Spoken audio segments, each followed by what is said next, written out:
Yo pensé que el mal no me iba a alcanzar, pero cuando recibí 21 puñaladas me di cuenta que yo no era de hierro. Yo conseguía para ellos alucinógenos, conseguía mujeres, medicamentos. Yo no iba a volver a vivir, yo no iba a parar de esa forma porque tenía 3 puñaladas en la vena aorta. Yo fui una niña de la iglesia, nací y crecí bajo el poder del evangelio. Teniendo 15 años quise no asistir más a la iglesia, me puse rebelde, me fui de mi casa con el papá de mis hijas, empecé una vida diferente, dejé de usar vestidos, empecé a pintarme el cabello, a sentirme en medio de la vanidad grande y poderosa. Y bueno, y todo eso va sacando factura.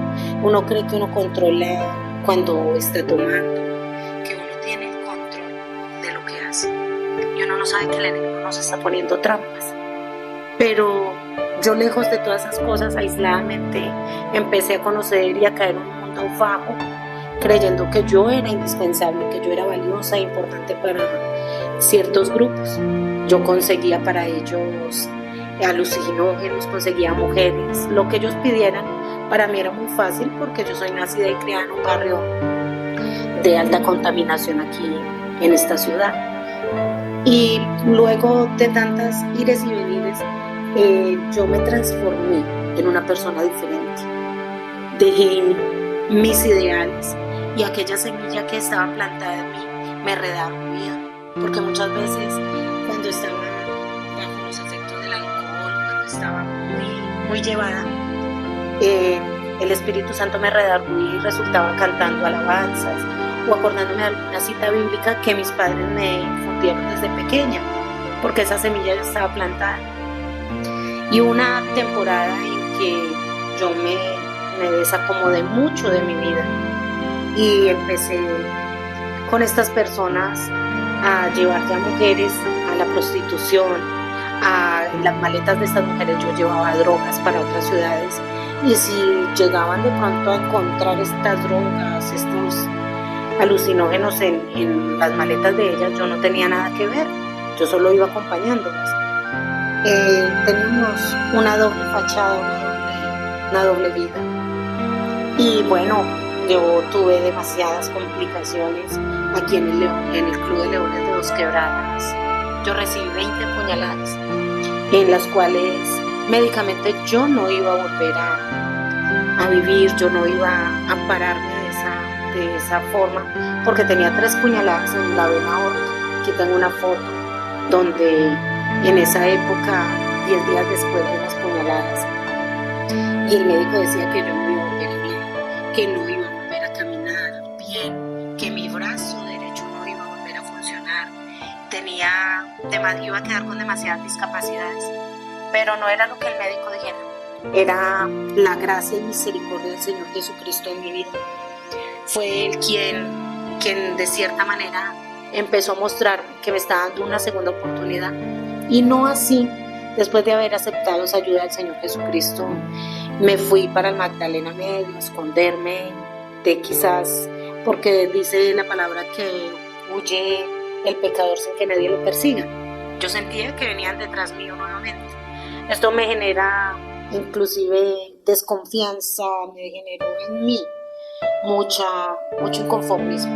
No me miraba al espejo porque sentía vergüenza de mí misma, de que era una mujer, en ese entonces una mujer muy hermosa. Yo me sentía como inalcanzable, y ver mi cara, mi cuello, ya no podía volver a usar una blusa destapada porque las cicatrices eran demasiado grandes. Y me fui a esconder al Magdalena Medio, quizás creyendo que estaba escapando, y lo que estaba haciendo era acercándome a un problema mayor, porque me metí en zonas ya de grupos armados, estuve en lugares que no debía estar y viendo cosas que no tenía que ver. Para mí fue un poco complicado, un poco difícil. Cuando salgo de allá, llego a Ibagué. En Ibagué conocí personas que me acercaron nuevamente a Dios, empecé a acompañar nuevamente y asistir a la iglesia, a tener una conexión directa con Dios. En esos momentos yo sentía que estaba viviendo como un encuentro con el Señor Jesucristo. Y a raíz de una mala vida, de un pasado difícil, empecé a andar con unos familiares de mi esposo. Cuando eso mi esposo estaba aún en la cárcel, yo no lo conocía.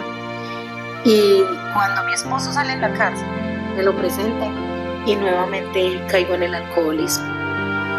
Y ahí es donde mi esposo y yo empezamos a llevar una vida muy difícil, porque vivíamos juntos y cada fin de semana nos emborrachábamos, discutíamos, él me amenazaba, me hizo salir de 2 empleos porque iba y me hacía escándalos afuera, y yo como enfermera no podía tener una vida tan difícil y que mis pacientes se dieran cuenta que mi esposo era un hombre que consumía, aparte de que era un alcohólico. Y me quedé sin empleo. Ya mi esposo empezó a que ya él no me perseguía a mí, sino que yo lo perseguía a él. Yo lo perseguía con cuchillos, con machetes, le puse denuncias, demandas, para que no se acercara, porque ya se llevaba de mi casa hasta lo más mínimo, que eran las sábanas, los tendidos, los implementos de aseo, inclusive ya usados, él se los lleva. Ahí es donde mi esposo tiene también que buscar ayuda, porque mi hijo, teniendo 9 años, se fue para la calle a buscar, que si él no volvía, mi hijo se volvía como él. Y ahí fue donde mi esposo tuvo realmente que buscar la ayuda, primeramente de Jesucristo y después de la obra. ¡Un grito de angustia en las calles! ¡Y no nos escuchó!